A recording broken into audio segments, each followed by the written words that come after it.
Hello, in this video we examine two women writers of the Harlem Renaissance, Jessie Redmond Fauset and Dorothy West. Jessie Redmond Fauset was born in 1882 in New Jersey. Her father was a minister, and she graduated with honors from Philadelphia's High School for Girls in 1900 as the only African American student.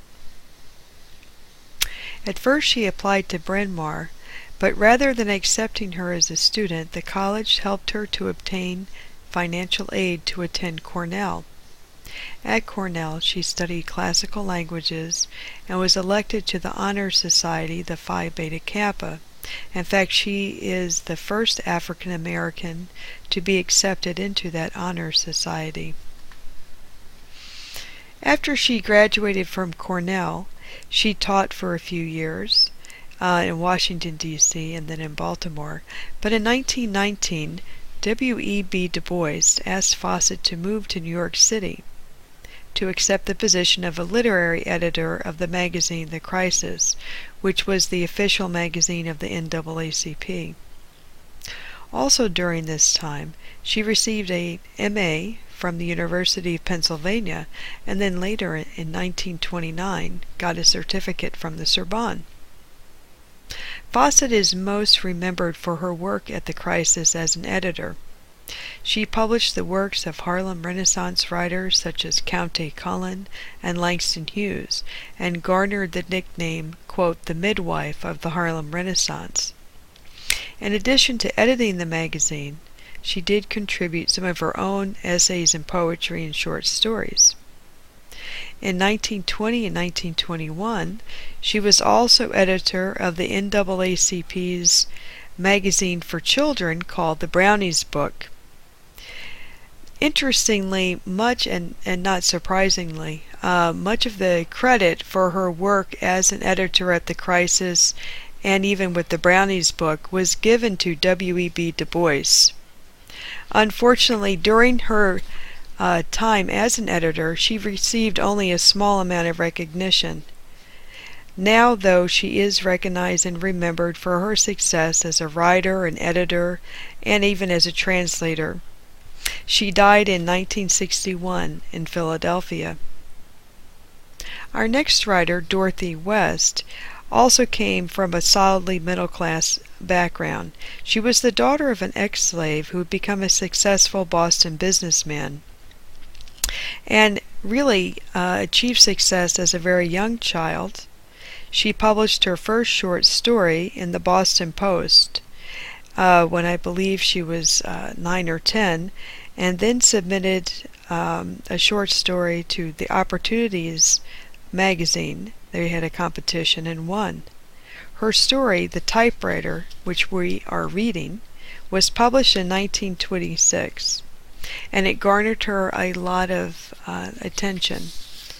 She later went on herself to found her own magazine called The Challenge, and this magazine brought focus on the great talent of the Harlem Renaissance. The talented writers such as Langston Hughes, Countee Cullen, Richard Wright, and Zora Neale Hurston were all published in The Challenge. Eventually, though, the magazine failed, and she became involved with some theatrical works, including beginning work on a movie and then doing her own acting in Porgy and Bess. Eventually, when these projects also came to an end, she participated in the Federal Writers Project until it ended in the mid-1940s. Dorothy West lived a very long life. She died in her 90s, and she lived from the 1940s on Martha's Vineyard. She called it the home of her heart.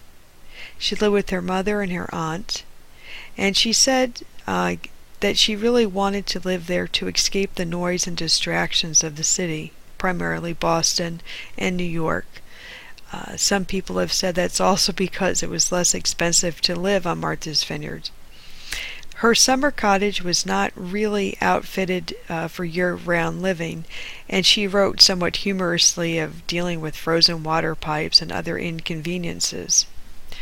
Her autobiographical novel, The Living is Easy, was published in the late 1940s.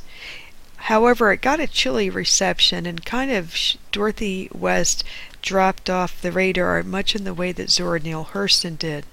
But then in 1982, she was rediscovered again in the way that Zora Neale Hurston was by feminist scholars. And the book was republished, and she garnered a lot of attention. As a result of that, she began a series of tours at colleges and really became well known. Her book, The Wedding, her novel, The Wedding, was then published in, I believe it was 1995, and it's set in Oaks Bluff and Martha's Vineyard, and deals with the aspirations of the East Coast black elite, those who own summer houses in places such as Oak Bluffs on Martha's Vineyard. And that was made into a PBS made-for-TV movie. Interestingly, critics have compared West, her narrative style, to the Russian author Dostoevsky. Like Dostoevsky, critics have pointed out that she probes deeply into the minds of her characters, those people that are facing moral crisis, social confinement, and those type of issues. So I hope you enjoy the short stories by both of these women that we are reading this week.